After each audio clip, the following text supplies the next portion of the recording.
What do I think about a camp? But in general, I think it's very enriching. 知道多咗呢個行業咯。全部嘅老師咧，佢哋都喺個 industry 裏面度做咯，咁佢好快脆就已經 spot 到你個問題喺邊度。即係好似 Billy 啊、澤老師啊，呢啲喺個行業度做過嘅人，佢哋先知道啲嘢咯。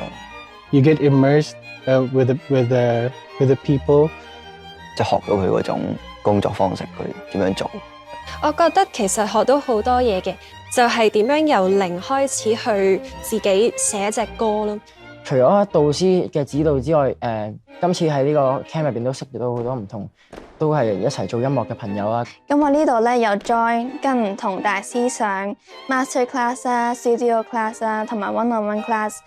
我喜歡音樂營的就是時間，這個音樂營安排這個時間上面。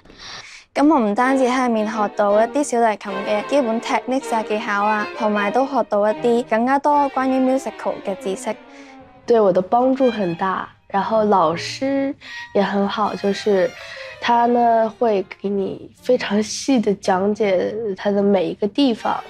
I'm honored to be coached by both Miss Colleen and also Professor Charlotte。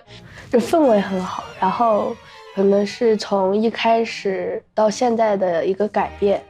即係如果我下次我又再有時間嘅，咁會唔會係有後續啊？或者就算佢冇後續都好咧，我可能我會 retake 多一次呢個 course 咁樣咯。咁如果下次有呢類型嘅 camp，我都會好想參加嘅。如果揀到我就會想再參加嘅。